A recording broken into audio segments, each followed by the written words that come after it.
a great day for optimal health. Do any of you get confused with all the eating plans on the market and especially by the government's less than detailed eating suggestions? There's a good reason for the confusion and why it's actually gotten worse over the years. Check out this little presentation by Dr. Greger, MD, on this subject. The first official dietary guidelines for Americans were issued in 1980 and have been updated every 5 years since. Let's see how they've evolved over time.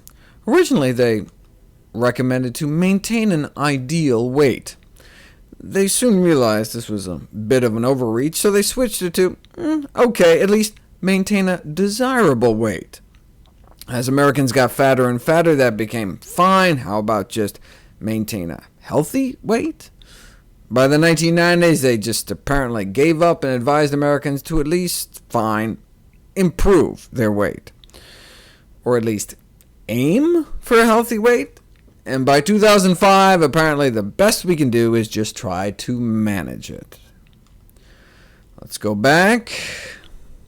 Avoid too much sugar. Good for them. Started out strong. But that's avoidance language. Can't have that. So instead, use sugar. Don't avoid sugar. Use sugar, but only in moderation. But only in moderation? Anti-American. So that became choose a diet moderate in sugar, as if we should go out of our way to make sure our diet has at least a moderate amount of sugar in it. Who doesn't want to appear moderate? Then they changed it into a verb. Choose beverages and foods to moderate your intake of sugars. Sounds a little negative, and by 2005, there wasn't any sugar-specific guideline at all. They went from avoid sugar to, basically the same with many of the others. Avoid too much sodium. Ended up, choose and prepare foods with less salt. Choose especially whole grains to choose carbohydrates wisely for good health. That's a guideline? The whole point of the guidelines is to give guidance. That's like, asking your mechanic what's the best way to maintain your car, and them saying, wisely. Avoid too much fat, saturated fat, and cholesterol. Started out pretty straightforward, but maybe a little too negative sounding to the meat, dairy, egg, and junk food industries, and so they changed it from avoidance to affirmation. Right? Choose a diet low in saturated fat and cholesterol. Of course, even that was too bold, and so again left with the cryptic, choose fats wisely for good health.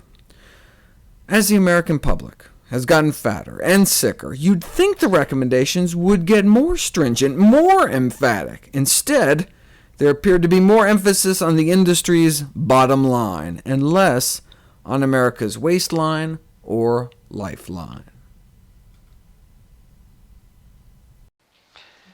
Pretty crazy, isn't it?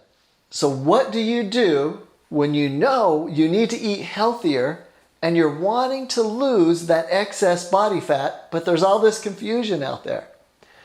The research is actually clear that heavily processed, undigestible foods combined with excess calories causes fat storage, causes low energy, and dis-ease. Check out the free healthy eating plan that we've put together based on the research showing the healthy, nutrient-dense foods we should be consuming today, along with the recipes and the guidelines for even when you go to eat out. It's been used by thousands of people in every walk of life, and it works quickly and effectively because it feeds the cells of your body, and the body gets rid of the excess unhealthy fat. Follow the eating guidelines and take the fat-digesting nutrients recommended within the weight reduction program so you can cut through the bureaucracy and take your health back. Have a healthy day.